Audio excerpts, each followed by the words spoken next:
Welcome to Sairam Sampathrao education. My name is Manikanta.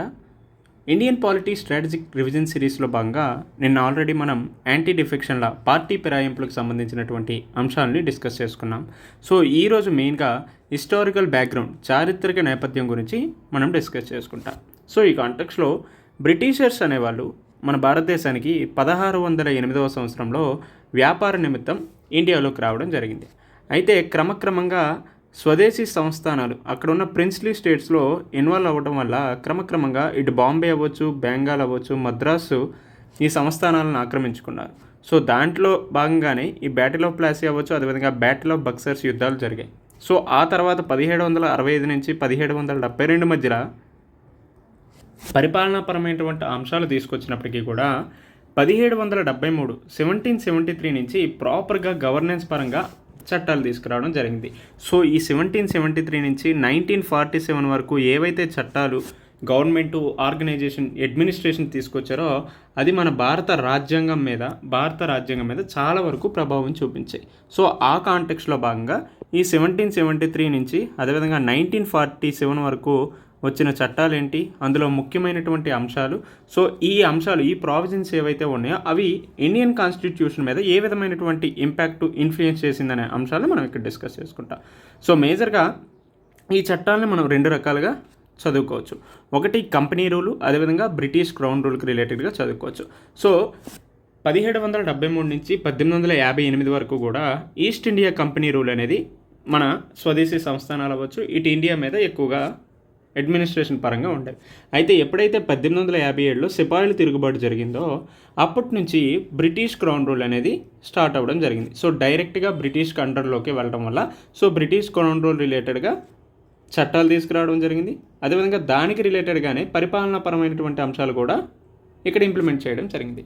So ఈ కాంటెక్స్లో మనం ఈరోజు కంపెనీ రూల్ 1773 నుంచి 1858 మధ్యన వచ్చినటువంటి చట్టాలేంటి, అదేవిధంగా దాంట్లో ముఖ్యమైనటువంటి అంశాల గురించి మనం ఈరోజు డిస్కస్ చేసుకుందాం. రైట్, మేజర్గా 1773 నుంచి 1858 రిలేటెడ్గా మనకి 5 యాక్ట్స్ ఉంటాయి. ఒకటి 1773 యాక్టు, 1784 పిట్స్ ఇండియా యాక్టు, అదేవిధంగా 1793 1813లో తీసుకొచ్చినటువంటి యాక్టు, 1833, అదేవిధంగా 1853. సో ఈ 6 యాక్ట్స్ గురించి మనం డీటెయిల్డ్గా చదువుకోవాల్సిన అవసరం ఉంది. రైట్, ఈ కాంటెక్స్లో మనం ఈరోజు ఫస్ట్గా 1773 రెగ్యులేటింగ్ చట్టాల గురించి చదువుకుంటాం. So maximum strategic revision class కాబట్టి మనం సోది అంతా చెప్పకుండా డైరెక్ట్గా టు ద పాయింటే మనం డిస్కస్ చేస్తాం. సో ఈ 1773 రెగ్యులేటింగ్ యాక్ట్లో మెయిన్గా ఈస్ట్ ఇండియా కంపెనీ మీద మొట్టమొదటిసారిగా బ్రిటిష్ పార్లమెంట్ యొక్క కంట్రోల్ అనేది జరిగింది. అదేవిధంగా ఈస్ట్ ఇండియా కంపెనీని రెగ్యులేట్ కూడా చేయడం జరిగింది. So first time government to control and regulate on east India company అనేది ఈ 1773 చట్టం ద్వారానే జరిగింది. ఇది మాత్రమే కాకుండా first time east India company యొక్క పొలిటికల్, అదేవిధంగా అడ్మినిస్ట్రేటివ్ ఫంక్షన్స్ను కూడా రికగ్నైజ్ చేయడం జరిగింది. సో ఇది మాత్రమే కాకుండా 1773 చట్టం ద్వారానే ఫస్ట్ టైం సెంట్రల్ అడ్మినిస్ట్రేషన్ యొక్క ఫౌండేషన్స్ అనేది కూడా ఇక్కడే జరిపింది. సో ఈ విధంగా 1773లో సెంట్రలైజేషన్కి ఇక్కడ బీజం పడినప్పటికీ కూడా 1833కి వచ్చేసరికి ప్రాపర్గా సెంట్రలైజేషన్ అనేది ఏర్పడింది. అయితే 1857 తర్వాత ఎప్పుడైతే సిపాయి రివోల్ట్ జరిగిందో అప్పటి నుంచి 1861 నుంచి కూడా డీసెంట్రలైజేషన్ అనేది జరిగింది. సో అల్టిమేట్గా 1937కి వచ్చేసరికి ఈ డీసెంట్రలైజేషన్, ప్రావిన్షియల్ అటానమీ అనే వ్యవస్థ అనేది తీసుకురావడం జరిగింది. సో ఈ విధంగా సెంట్రలైజేషన్ అనేది ఏ విధంగా అభివృద్ధి చెందుతూ వచ్చింది, సో అల్టిమేట్గా డీసెంట్రలైజేషన్ అవుతూ ప్రావిన్షియల్ అటానమీ అనేది ఏ విధంగా వచ్చింది అనేది కూడా మనం ఇక్కడ చదువుకుంటాం. రైట్, ఇందులో అయితే 1773లో మేజర్గా ఉన్న ఫీచర్స్ ఏంటంటే, సో ఫస్ట్ అంతవరకు గవర్నర్ ఆఫ్ బెంగాల్ అనే వ్యవస్థని పేరు మార్చడం జరిగింది. సో ఏమని మార్చారంటే గవర్నర్ జనరల్ ఆఫ్ బెంగాల్గా మార్చారు. సో ఈ విధంగా భారతదేశానికి మొట్టమొదటి గవర్నర్ జనరల్గా ఎవరిని పిలుచుకుంటామంటే వారన్ హేస్టింగ్స్ని పిలుచుకుంటాం. సో ఈ గవర్నర్ జనరల్ ఆఫ్ బెంగాల్కి ఒక ఎగ్జిక్యూటివ్ కౌన్సిల్ కూడా ఏర్పాటు చేయడం జరిగింది. సో దానికి గాను 4 మెంబర్స్ని అసిస్ట్ చేయడం జరిగింది. సో గవర్నర్ ఆఫ్ బెంగాల్ని గవర్నర్ జనరల్ ఆఫ్ బెంగాల్గా మార్చడం జరిగింది. అదేవిధంగా మొట్టమొదటి గవర్నర్ జనరల్ ఆఫ్ బెంగాల్ ఎవరిని అంటామంటే వారన్ హేస్టింగ్స్ని పిలుచుకుంటాం. ఇది మాత్రమే కాకుండా గవర్నర్ జనరల్ ఆఫ్ బెంగాల్కి ఒక ఎగ్జిక్యూటివ్ కౌన్సిల్ను కూడా ఇవ్వడం జరిగింది. సో ఆయనకి 4 మెంబర్స్ను అసిస్ట్ చేసే విధంగా అపాయింట్ చేయడం జరిగింది. ఇది మాత్రమే కాకుండా ఇందాకే మనం చెప్పుకున్నాం, ఈ 1773 నుంచే సెంట్రల్ అడ్మినిస్ట్రేషన్కి ఫౌండేషన్ అనేది ఏర్పడిందన్నాం. అదేవిధంగా సెంట్రలైజేషన్, కేంద్రీకృతమైనటువంటి వ్యవస్థకు కూడా ఇక్కడే బీజం పడిందని చెప్పుకున్నాం. సో ఈ విధంగా మద్రాసు, అదేవిధంగా బాంబే ప్రెసిడెన్సీస్ ఏవైతే ఉన్నాయో అవన్నీ కూడా బెంగాల్కి సబార్డినేట్ అయ్యాయి. సో ఇది మాత్రమే కాకుండా సుప్రీంకోర్టు అనే వ్యవస్థను కూడా కలకత్తాలో ఈ 1773 చట్టం ద్వారానే 1774లో ఏర్పాటు చేయడం జరిగింది. సో ఈ సుప్రీంకోర్టుకి 1+3 ఒక చీఫ్ జస్టిస్ ఆఫ్ ఇండియా, అదేవిధంగా 3 సుప్రీంకోర్టు జడ్జెస్ ఉండడం జరిగింది. సో ఈ విధంగా ఫస్ట్ సుప్రీంకోర్టు చీఫ్ జస్టిస్గా ఎవరు వ్యవహరించారంటే ఎలిజా ఇంపే గారు వ్యవహరించారు. ఇది మాత్రమే కాకుండా అప్పటి వరకు ఈ కంపెనీ, ఈస్ట్ ఇండియా కంపెనీ ఏదైతే ఉందో అందులో ప్రైవేట్ ట్రేడ్ అవ్వచ్చు, అదేవిధంగా ఇందులో చేసిన సర్వెంట్స్ చాలా వరకు బ్రైబరీ అవ్వచ్చు, అదేవిధంగా నేటివ్స్ నుంచి ఎక్కువగా ప్రెజెంట్స్ని యాక్సెప్ట్ చేయడం వల్ల చాలా వరకు ఈజ్ ఆఫ్ డూయింగ్ బిజినెస్ అనేది దెబ్బతినేది. సో వీటన్నిటిని గుర్తించిన వారెన్ హేస్టింగ్స్ ఈ సర్వెంట్స్ ఆఫ్ కంపెనీకి సంబంధించి ఈ ప్రైవేట్ ట్రేడు, అదేవిధంగా బ్రైబు, అదేవిధంగా నేటివ్స్ నుంచి ప్రెజెంట్స్ని యాక్సెప్ట్ చేసే విధానాన్ని కూడా ప్రొహిబిట్ చేయడం జరిగింది. ఇది మాత్రమే కాకుండా ఈస్ట్ ఇండియా కంపెనీని పూర్తిగా కంట్రోల్ చేయడానికి British parliament court of directors అనే వ్యవస్థను కూడా తీసుకొచ్చింది. సో ఈ విధంగా 1773 చట్టం అనేది ముఖ్యమైనటువంటి అంశాలు మనం చదువుకుంటాం. So first governor of Bengal వ్యవస్థలో భాగంగా గవర్నర్ జనరల్ ఆఫ్ బెంగాల్గా మార్చడం జరిగింది. So first governor general of బెంగాల్గా వారెన్ హేస్టింగ్స్ గారిని నియమించడం జరిగింది. అదేవిధంగా ఈయనకి 4 మెంబర్స్ అసిస్ట్ చేయడం జరిగింది. ఎగ్జిక్యూటివ్ కౌన్సిల్ అనేది కూడా ఏర్పడింది. ఇది మాత్రమే కాకుండా మద్రాస్, బాంబే ప్రెసిడెన్సీస్ ఏవైతే ఉన్నాయో అవి బెంగాల్కి సబార్డినేట్గా ఏర్పడ్డాయి. ఇది మాత్రమే కాకుండా 1773 యాక్ట్ ద్వారా సుప్రీంకోర్టుని కలకత్తాలో ఏర్పాటు చేయడం జరిగింది. సో దీనికి ఒక చీఫ్ జస్టిస్, అదేవిధంగా 3 జడ్జెస్ అనే వాళ్ళు ఉన్నారు. సో ఇందులో భాగంగా first chief justice of supreme court ఎవరంటే ఎలిజా ఇంపెని చదువుకుంటాం.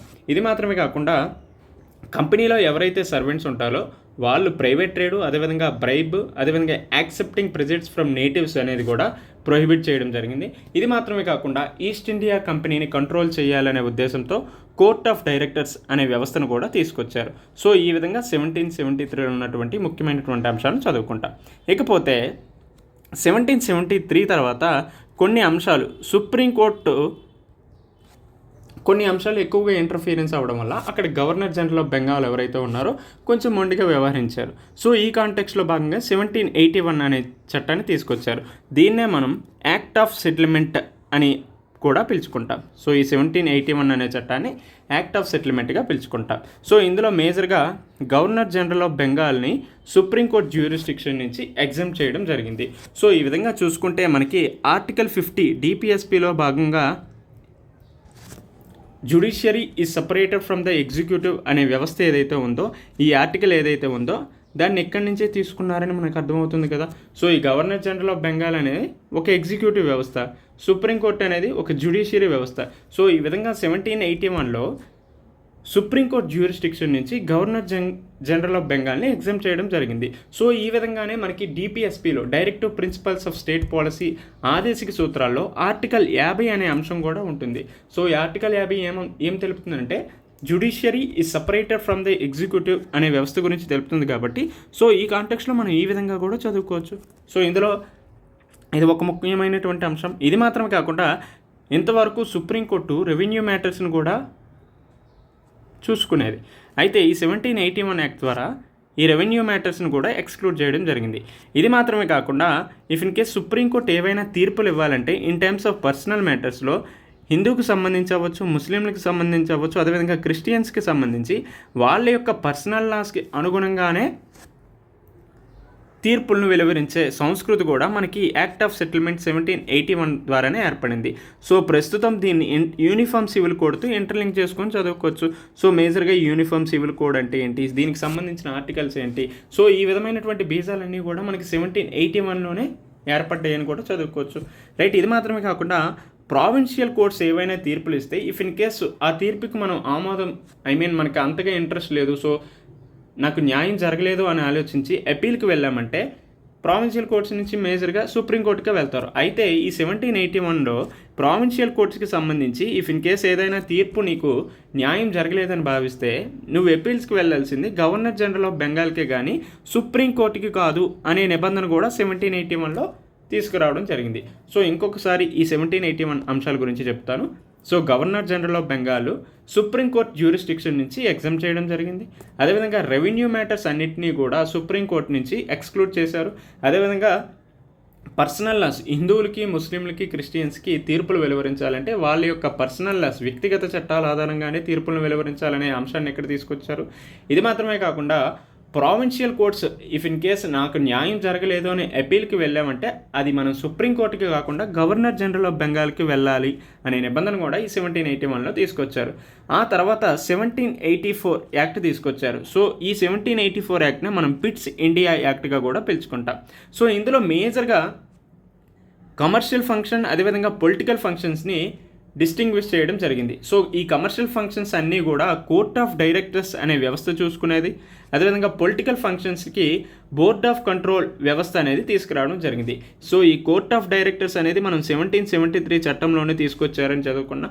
అయితే ఈ 1784లో బోర్డ్ ఆఫ్ కంట్రోల్ అనే వ్యవస్థను తీసుకొచ్చారు. సో ఈ బోర్డ్ ఆఫ్ కంట్రోల్ అంతా కూడా పొలిటికల్ ఫంక్షన్స్ని చూసుకునేది. అయితే కమర్షియల్ ఫంక్షన్స్ మీద ప్రాపర్గా రెగ్యులేట్ అవ్వచ్చు, కంట్రోల్ అనే అధికారం అంతా కూడా కోర్ట్ ఆఫ్ డైరెక్టర్స్ చూసుకునేది.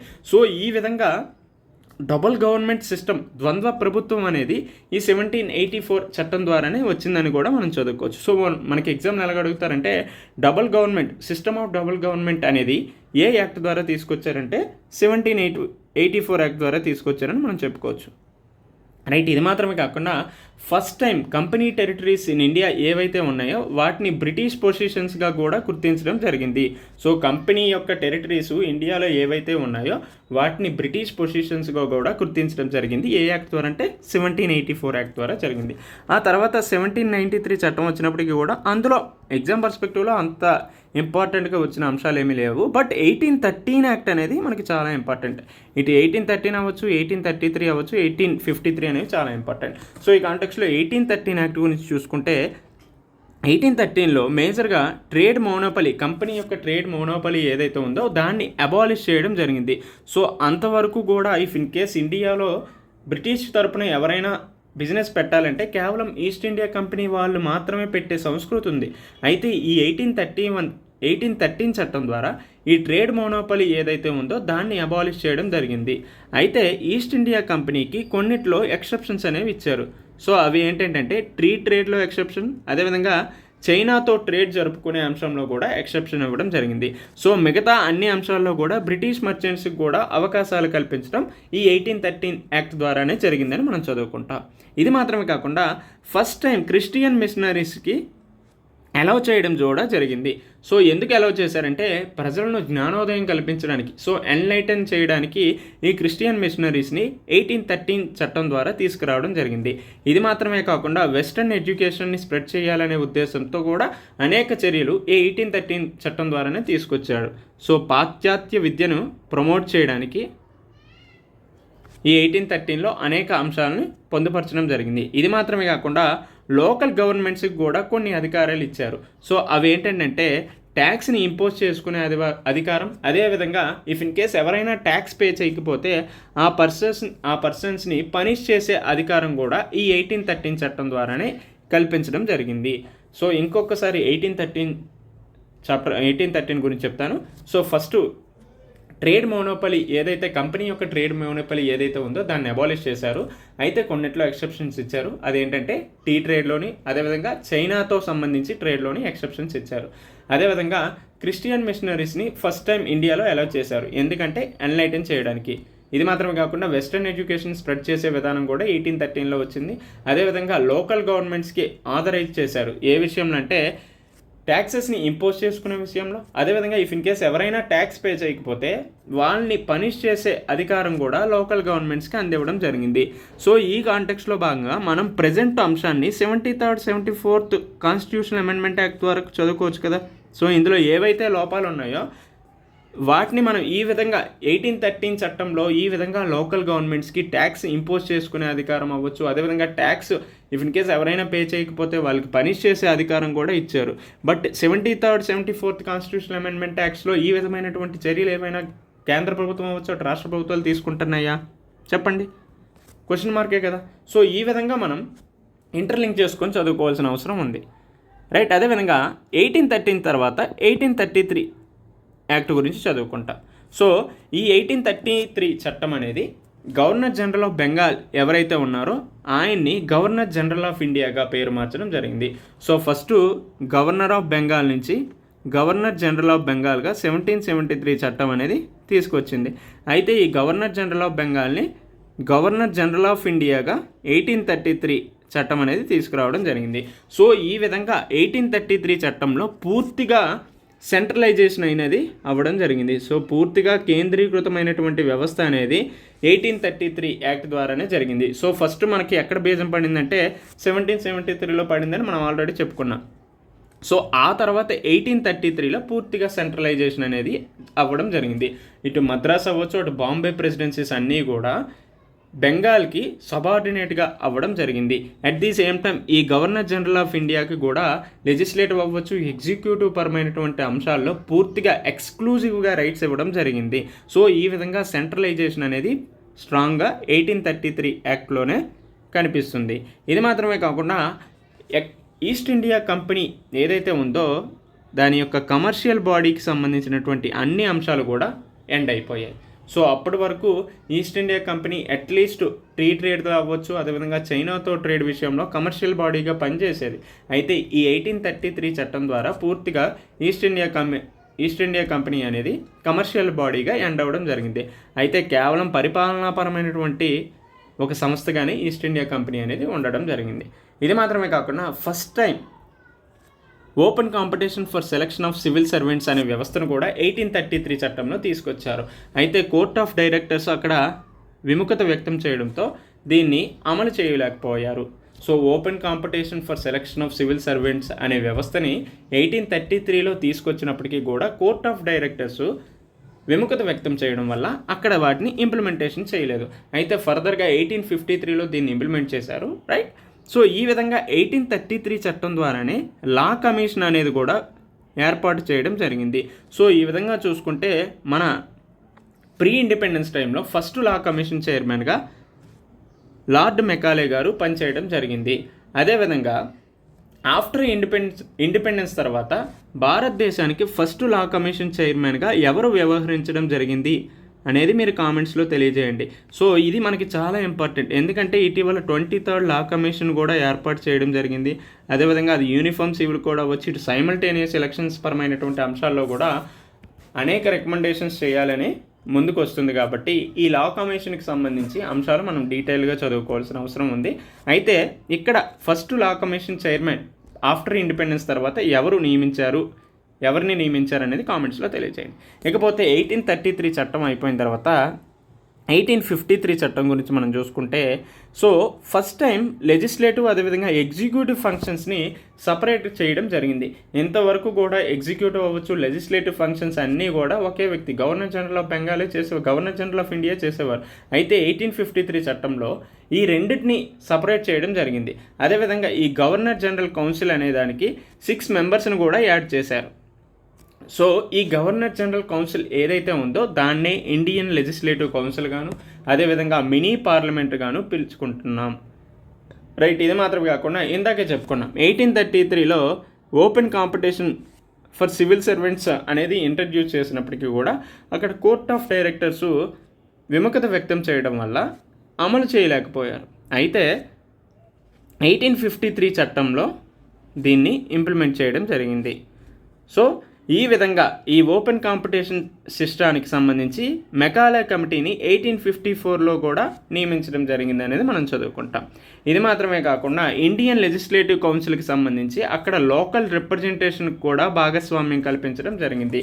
సో ఈ విధంగా లోకల్ రిప్రజెంటేషన్లో 4 మెంబర్స్ని ఇంక్లూడ్ చేశారు. ఒకటి బాంబే ప్రెసిడెన్సీ నుంచి, అదేవిధంగా మద్రాస్ ప్రెసిడెన్సీ నుంచి, అదేవిధంగా బెంగాల్, అదేవిధంగా ఆగ్రా ప్రెసిడెన్సీ నుంచి 4 లోకల్ రిప్రజెంటేషన్ని ఇండియన్ లెజిస్లేటివ్ కౌన్సిల్లో కూడా భాగస్వామ్యం కల్పించడం జరిగింది. సో ఈ విధంగా 1853 అనే చట్టాన్ని చదువుకుంటాం. సో ఈ విధంగా 1773, అదేవిధంగా 1784, 1781, 1813, 1833, అదేవిధంగా 1853 అనే చట్టాల గురించి మనం చదువుకోవాల్సి ఉంటుంది. సో ఒక్కసారి జస్ట్ ఒక 5 minutesలో రివిజన్ చేస్తున్నా, కొంచెం బేర్ చేసి వినండి. సో బ్రిటిషర్స్ 1608లో ట్రేడ్ కోసం వచ్చినప్పటికీ కూడా ఇటు ప్రిన్స్లీ స్టేట్స్ అవ్వచ్చు, పొలిటికల్ దాంట్లో చాలా ఎక్కువగా ఇంటర్ఫీరెన్స్ అవ్వడం వల్ల బ్యాటిల్ ఆఫ్ ప్లాసీ అదేవిధంగా బ్యాటిల్ ఆఫ్ బక్సర్ యుద్ధాలు జరిగాయి. అయితే అల్టిమేట్గా 1773లో ప్రాపర్గా గవర్నెన్స్ రిలేటెడ్ యాక్ట్స్ తీసుకురావడం వల్ల ఇటు గవర్నమెంట్ అదేవిధంగా ఆర్గనైజేషన్ అడ్మినిస్ట్రేషన్ అంతా కూడా వీళ్ళే చూసుకున్నారు. సో ఈ వ్యవస్థలు ఏవైతే ఉన్నాయో అది భారత రాజ్యాంగం మీద చాలా వరకు ఇన్ఫ్లుయెన్స్ చేసిందని చెప్పుకుంటా. సో ఈ విధంగా బ్రిటిషర్స్ తీసుకొచ్చిన చట్టాలు మనం 2 విధాలుగా చదువుకోవాలి. ఒకటి కంపెనీ రూల్ అనేది, అదేవిధంగా బ్రిటిష్ క్రౌన్ రూల్ అనేది చదువుకుంటాం. సో ఈ 1773 నుంచి 1853 వరకు కంపెనీ రూల్ గాను, అదేవిధంగా 1758 నుంచి 1947 వరకు మనం బ్రిటిష్ క్రౌన్ రూల్గా చదువుకుంటాం. సో ఈ కంపెనీ రూల్లో మేజర్గా ఈ 6 చట్టాలు ఉన్నాయి. సో మేజర్గా మనం 1773 రెగ్యులేటింగ్ చట్టం గురించి చదువుకుంటే ఇక్కడ ఈస్ట్ ఇండియా కంపెనీని first time British parliament control చేయడం జరిగింది, అదేవిధంగా రెగ్యులేట్ చేయడం జరిగింది. అలానే పొలిటికల్ అడ్మినిస్ట్రేటివ్ ఫంక్షన్స్ను కూడా రికగ్నైజ్ చేయడం జరిగింది. At the same time it laid the foundations of central administration. So కేంద్రీకృతమైనటువంటి పరిపాలన కూడా ఇక్కడ ఫౌండేషన్ అనేది ఏర్పడడం జరిగింది. సో ఇందులో ముఖ్యమైనటువంటి అంశాలను చూసుకుంటే గవర్నర్ ఆఫ్ బెంగాల్ని గవర్నర్ జనరల్ ఆఫ్ బెంగాల్గా మార్చడం జరిగింది. సో ఈ విధంగా ఫస్ట్ గవర్నర్ జనరల్ ఆఫ్ బెంగాల్గా వారన్ హేస్టింగ్స్ గారిని నియమించడం జరిగింది. సో ఈయనకి 4 మెంబర్స్ని అసిస్ట్ చేసే ఒక ఎగ్జిక్యూటివ్ కౌన్సిల్ను కూడా ఏర్పాటు చేశారు. అదేవిధంగా మద్రాస్ అవ్వచ్చు, బాంబే ప్రెసిడెన్సీస్ ఏవైతే ఉన్నాయో అవి బెంగాల్కి సబార్డినేట్గా మారడం జరిగింది. సో ఈ విధంగా సెంట్రలైజేషన్కి కూడా బేజం పడింది. ఇది మాత్రమే కాకుండా సుప్రీంకోర్టు కోల్కత్తాలో కూడా ఈ 1773 చట్టం ద్వారానే ఏర్పడింది.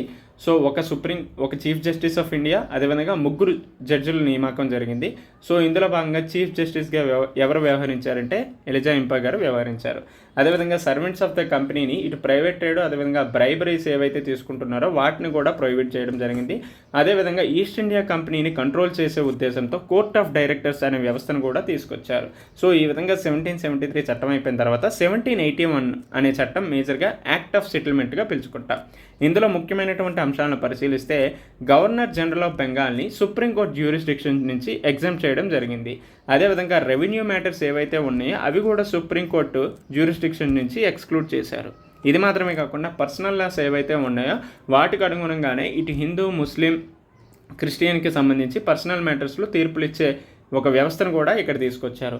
అదేవిధంగా ప్రావిన్షియల్ కోర్ట్స్ ఏవైనా ఇఫ్ ఇన్ కేస్ న్యాయం జరగలేదు, న్యాయం అందలేదని అపీల్కి వెళ్ళాలంటే అక్కడ గవర్నర్ జనరల్ ఆఫ్ బెంగాల్ దగ్గరికి వెళ్ళాలి, కానీ సుప్రీంకోర్టుకి వెళ్ళే సంస్కృతి ఉండకూడదు అనేసి ఈ 1781 అనే చట్టం తీసుకొచ్చారు. అదేవిధంగా 1784లో పిట్స్ ఇండియా యాక్ట్ అనేది చూసుకుంటే అందులో ముఖ్యమైనటువంటి అంశాలు డిస్టింగ్విష్డ్ కమర్షియల్ అండ్ పొలిటికల్ ఫంక్షన్స్గా మార్చడం జరిగింది. ఇటు కమర్షియల్ ఫంక్షన్స్ అన్నీ కూడా కోర్ట్ ఆఫ్ డైరెక్టర్స్ చూసుకుంటుంది, అదేవిధంగా పొలిటికల్ ఫంక్షన్స్ అన్నీ కూడా బోర్డ్ ఆఫ్ కంట్రోల్ చూసుకోవడం జరుగుతుంది. సో ఈ విధంగా 1784లో బోర్డ్ ఆఫ్ కంట్రోల్ అనే వ్యవస్థను తీసుకొచ్చారు. సో ఈ విధంగా కమర్షియల్, పొలిటికల్ ఫంక్షన్స్ 2 వేరు సంస్థలు చూసుకోవడం వల్ల ఇక్కడ సిస్టమ్ ఆఫ్ డబుల్ గవర్నమెంట్ అంటే ద్వంద్వ ప్రభుత్వ వ్యవస్థ అనేది ఇక్కడ ఏర్పడిందని మనం చదువుకుంటాం. ఇది మాత్రమే కాకుండా ఫస్ట్ టైం కంపెనీ టెరిటరీస్ ఏవైతే ఇండియాలో ఉన్నాయో వాటిని బ్రిటిష్ పొజిషన్స్గా గుర్తించడం జరిగింది.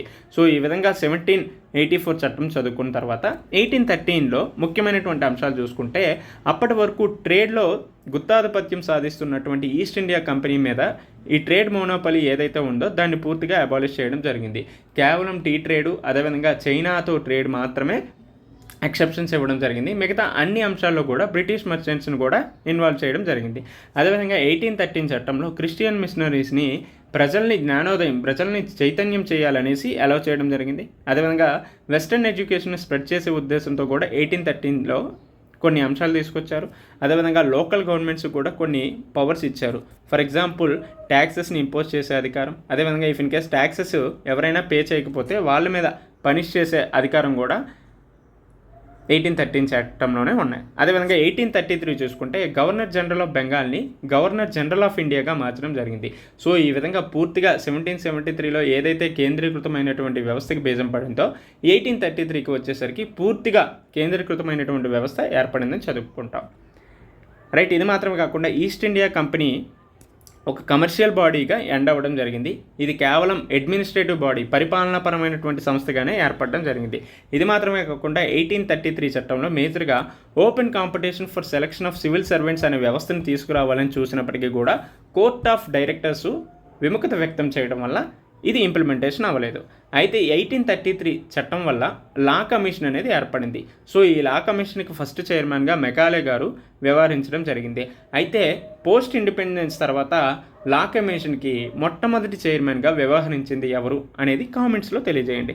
ఇకపోతే 1853 చట్టం చూసుకుంటే ఇటు లెజిస్లేటివ్ అదేవిధంగా ఎగ్జిక్యూటివ్ ఫంక్షన్స్ని సపరేట్ చేయడం జరిగింది. అదేవిధంగా గవర్నర్ జనరల్ కౌన్సిల్కి 6 మెంబర్స్ని అసిస్ట్ చేశారు, ఇంకా ఇంక్రీజ్ చేశారు ఎడిషన్గా. సో ఈ గవర్నర్ జనరల్ కౌన్సిల్ ఏదైతే ఉందో దాన్ని ఇండియన్ లెజిస్లేటివ్ కౌన్సిల్గా కూడా పిలిచారు. అదేవిధంగా దీన్నే మినీ పార్లమెంట్ అని కూడా పిలుస్తున్నారు. ఇకపోతే 1833 చట్టంలో తీసుకొచ్చినటువంటి ఓపెన్ కాంపిటీషన్ వ్యవస్థ యొక్క అమలు అనేది 1853లోనే జరిగింది. సో దీనికి అనుగుణంగా మెకాలే కమిటీని కూడా ఏర్పాటు చేశారు 1854లో. ఆ తర్వాత ఈ అమలు అనేది జరిగింది. ఇది మాత్రమే కాకుండా ఇండియన్ లెజిస్లేటివ్ కౌన్సిల్కి లోకల్ రిప్రజెంటేషన్ను కూడా ఇవ్వడం జరిగింది. సో ఇందులో భాగంగా బాంబే, మద్రాస్, బెంగాల్, ఆగ్రా నుంచి 4 సభ్యులు ఇండియన్ లెజిస్లేటివ్ కౌన్సిల్లో భాగస్వామ్యం అయ్యారనేసి మనం చదువుకుంటాం. సో ఈ విధంగా 1773 నుంచి 1853 వరకు ఉన్న చట్టాల గురించి చదువుకుంటాం. సో రేపటి వీడియోలో 1858 నుంచి 1947 చట్టాల గురించి, దాంట్లో ముఖ్యమైనటువంటి ప్రావిజన్స్ అంశాల గురించి డిస్కస్ చేసుకుంటాం. అయితే ఈరోజు వీడియోలో భాగంగా 2 MCQస్ని ఇవ్వడం జరిగింది. సో వాటిని మీరు చూసి కామెంట్స్ చేయండి. So first, which of the following act distinguish the commercial and political functions of the company? Right, ఒకసారి చూసుకొని పాస్ చేసి మీరు ఆన్సర్ చేయండి. వీలైతే కామెంట్స్ చేయండి, ఎందుకంటే పార్టిసిపేషన్ అనేది ఉంటే మాకు కూడా చేయాలనే ఇంట్రెస్ట్ ఉంటుంది. రైట్. సో ఇకపోతే రెండో క్వశ్చన్ చూడండి. Which of the following is are features of charter act 1813? So charter act 1813లో ఉన్నటువంటి ముఖ్యమైనటువంటి అంశాలు ఏంటి అనేది అడిగారు. సో ఒకటి, it abolished the trade monopoly of the company in India. రెండవది, act did not assert the sovereignty of the British crown over the company's territories in India. Third one, it did not allow the Christian missionaries to come to India for the purpose of enlightening the people. So ఇందులో correct answer ఏంటి అనేది అడిగారు. So కొన్నిసార్లు మనకు correct అవ్వచ్చు, incorrect answers అని ఏంటి అని అడుగుతారు. సో ఈ విధంగా కొన్ని అంశాలను మనం డీటెయిల్గా చదువుకోవాలి. సో ఐ హోప్ మీ అందరికీ దీని ఆన్సర్స్ కూడా తెలుసు అనుకుంటున్నా. సో ఏదైతే మనం డిస్కస్ చేసామో అవే మనకి క్వశ్చన్స్గా కూడా అడగడం జరిగింది. సో ఇవన్నీ కూడా ఈ యూపీఎస్సీలో అడిగినటువంటి క్వశ్చన్స్. సో మీరు ఖచ్చితంగా వీటిని ఆన్సర్ చేయండి. రైట్. ఐ హోప్ మీ అందరికీ ఈ టాపిక్ అర్థమైంది అనుకుంటున్నా. సో మళ్ళీ రేపు ఇదే టైంకి ఇంకో అంశంతో కలుసుకుందాం. Until then take care, bye.